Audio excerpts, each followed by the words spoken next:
ایک تو بیرونی محاذ کے اوپر ایران جو ہے وہ اس وقت سرگرم عمل ہے، اندرونی محاذ کیا درپیش ہے ایران کو؟ بسم اللہ الرحمن الرحیم، الصلاۃ والسلام علیک یا سیدی یا رسول اللہ، الصلاۃ والسلام علیک یا سیدی یا حبیب اللہ، تاجدار ختم نبوت زندہ آباد زندہ آباد۔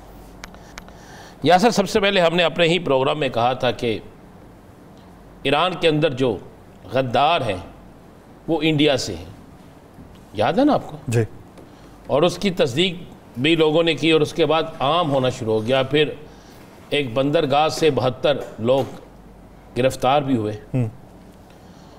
اور آج میں جو خبر دینے جا رہا ہوں، آپ نے سب سے پہلے کہ اندرونی خدشات کیا ہیں،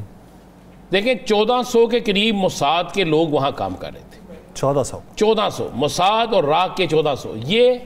باقاعدہ ان کا آفیشل جو ہے یہ ان کی سٹیٹمنٹ کہ 1400 لوگ ایسے تھے جن میں سے سب کے سب جو لوگ تھے یہاں فوج میں تھے۔ جس طرح آج ایک جرنیل جو وہاں پہنچ گئے جس کی تصویر باقاعدہ جاری کی گئی، فوج میں تھے۔ ان کی جتنی ایٹمی تصنیفات تھیں، ان کے جتنے دیگر معاملات تھے، اہم ترین جتنی جگہیں تھیں وہاں پر وہ لوگ باقاعدہ ڈیوٹی دے رہے تھے، باقاعدہ وہ لوگ وہیں پر سارا کچھ کر رہے تھے۔ اب ہوتا کیا ہے کہ ان میں سے 95% لوگ وہ تھے جو را کے ایجنٹ تھے، کیونکہ ایران کا بھارت کے ساتھ ایک بڑا گہرا تعلق تھا، اور آپ کو بھی پتہ ہے کہ کون سی بندرگاہ کس طرح کس کو دی گئی تھی اور کس طرح وہاں پہ کاروبار ہوتا تھا، کس طرح لوگ وہاں جاتے تھے، کس طرح آتے تھے۔ یہ جو جرنیل باقی اسرائیل گئے ہیں، یہ جرنیل ایران کی طرف سے 2 دفعہ بھارت گئے تھے کسی معاملے میں، اور وہ معاملہ بظاہر تو ایران کے حق کا تھا، لیکن یہ ایران کے حق کے معاملے میں نہیں گئے تھے، یہ ایک باقاعدہ اس ٹریننگ کیمپ کو دیکھنے گئے تھے، وہاں سے کچھ لوگوں کو کچھ اطلاع دینے گئے تھے، اور اسی دوران میں موساد کے بھی کچھ لوگ وہاں پہ اہم ذمہ دار موجود تھے۔ اب میں 2 نام دینے لگا ہوں، یہ 2 نام جو آفیشلی آج اناؤنس ہو جائیں گے جب وہاں پہ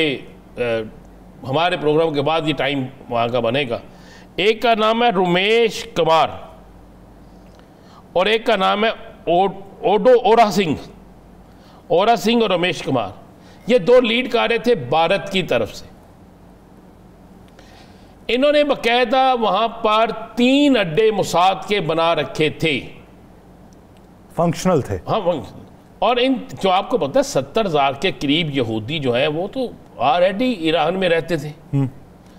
تو یہ ساری چیزیں وہاں پہ چل رہی تھیں۔ اب ایران کو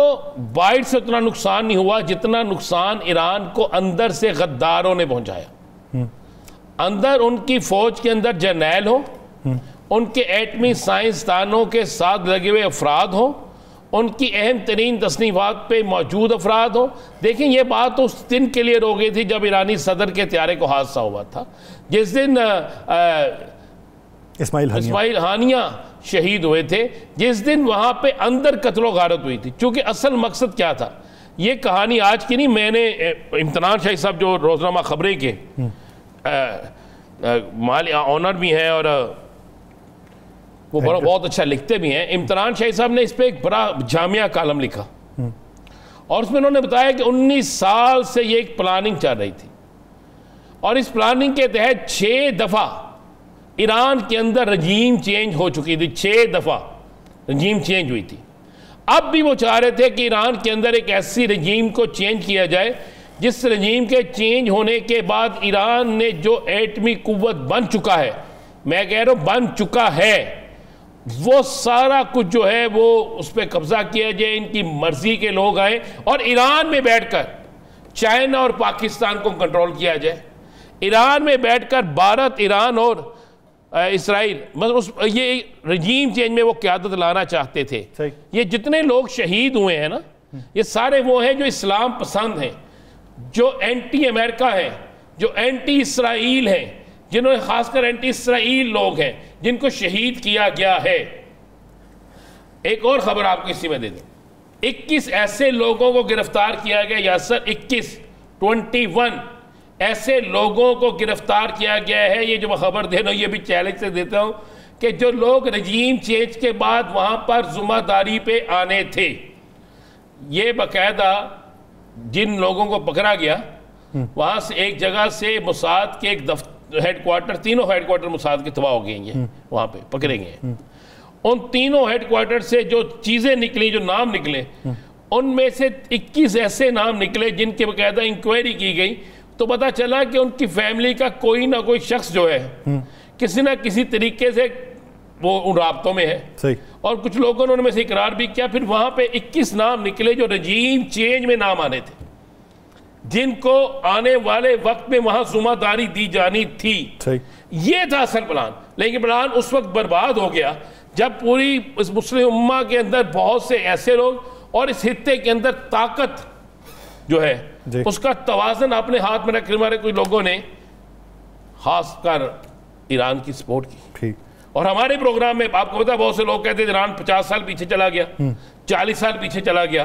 30 سال پیچھے چلا گیا، اور ہم نے کہا تھا آج رات ہی فیصلہ ہو جائے گا۔ اور اب بتائیں کہ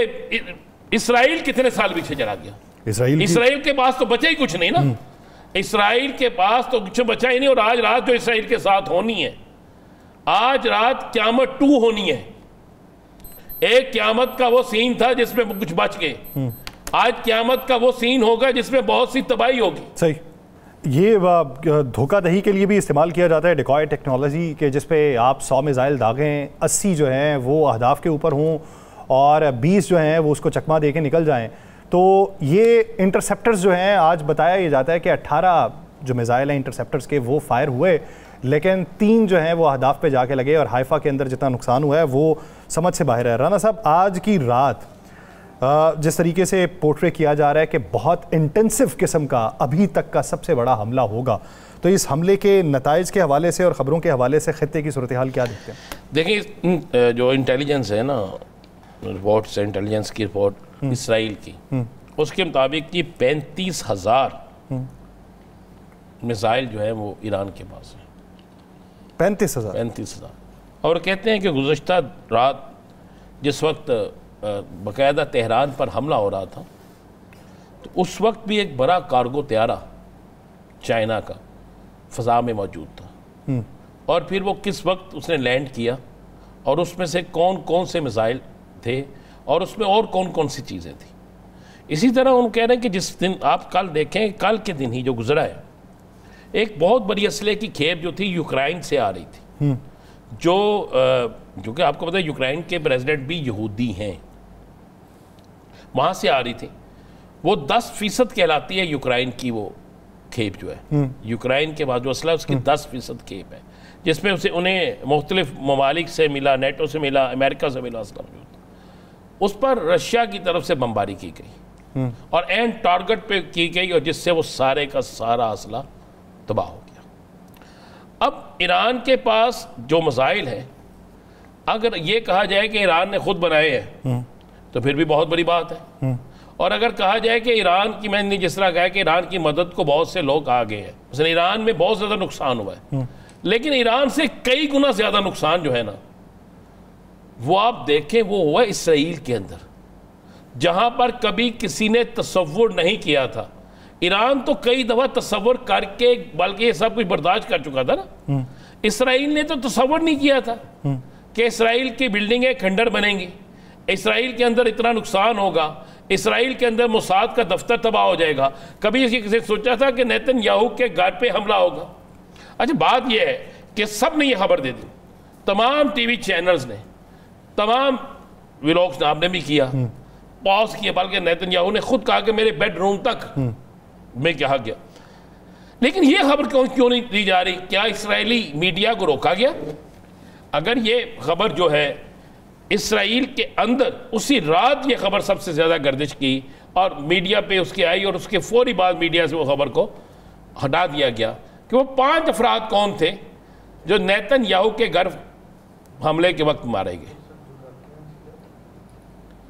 وہ 5 افراد کی جو لاشیں وہاں سے نکلیں، وہ 5 افراد کون تھے؟ کہا جاتا ان 5 افراد میں ایک شخص وہ تھا جس کی ذمہ داری ہوتی تھی کہ ایران کے اندر سے تمام رپورٹنگ کی، صحیح، نمبر 1 تھا وہاں، اور باقی لوگ جو ہیں ان میں سے ایک ان کا بڑا خاص شخص تھا۔ اور اس کے بعد آپ دیکھیں، میں آپ کو یہ بھی خبر دے دوں، یہ خبر 2 دن بعد آئے، 1 دن بعد آئے، 3 دن بعد آئے، ثاقب بشیر صاحب انٹرنیشنل کسی اخبار سے نکال کے وہ خبر پروگرام میں سنائیں گے، کیونکہ ان کی بہت گہری نظر ہوتی ہے اس پہ۔ نیتن یاہو صاحب نے چار نیتن یاہو ہے، آپ کو پتہ ہے؟ 4 نیتن یاہو مطلب 3 نیتن یاہو وہ بنائے گئے ہیں جن کو آپ دیکھیں آرٹیفیشل طریقے سے ایک فیس سرجری کرتے ہیں، آپ ماسک بناتے ہیں نا ایک اسی وجود کے شخص کا، اور پھر ایک وقت میں معمر قذافی کے لیے ہوتا تھا، پھر اسے باہر نکالتے ہیں آپ۔ نیتن یاہو اس وقت اس طرح ڈر چکا ہے کہ وہ اپنے آپ کو اتنا خفیہ مقام پہ رکھ رہا ہے کہ اس کی جگہ بہت سی جگہوں پر جو شخص جا رہا ہے وہ نیتن یاہو نہیں ہے۔ اگر ہمارا چینل ابھی دکھا دے یہ نیتن یاہو کی ایک تصویر چل رہی ہے، ایک تصویر نیتن یاہو کی چلے گی جو ملبہ دیکھ رہا ہے، بڑا ڈرا ڈرا سا۔ اچھا اس کے چہرے اور اس کے چہرے کے سائز میں فرق دیکھ لیں آپ، اس کے چہرے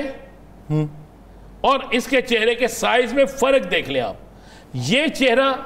چھوٹا ہے، اگر آپ اس کا چہرہ دیکھیں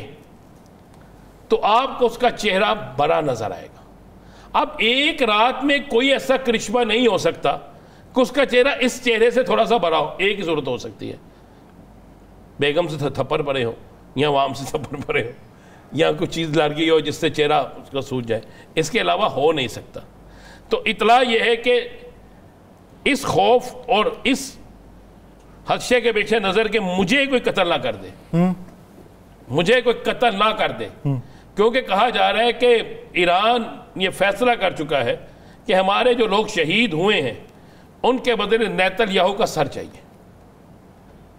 یہ باقاعدہ وہاں پہ ایران کی سڑکوں پہ وہاں کے نوجوان جو ہیں وہ یہ نعرے لگا رہے ہیں، نہیں تو ہر پریس کانفرنس، نہیں تو ہر جگہ پر حضرت صاحب موجود ہوتے تھے نا،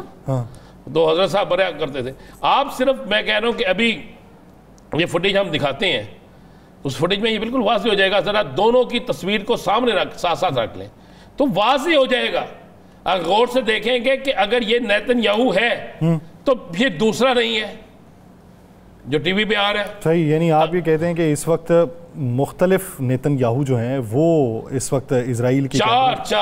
چار یعنی ایک اصل 3 نقل، 3 زیروکس کاپی اس کی بنائی ہوئی ہیں اور آرٹیفیشل انٹیلیجنس سے، اور ایک جو ہے وہ اصل ہے، اور وہ اصل جو ہے وہ پتہ نہیں کہاں پہ ہے۔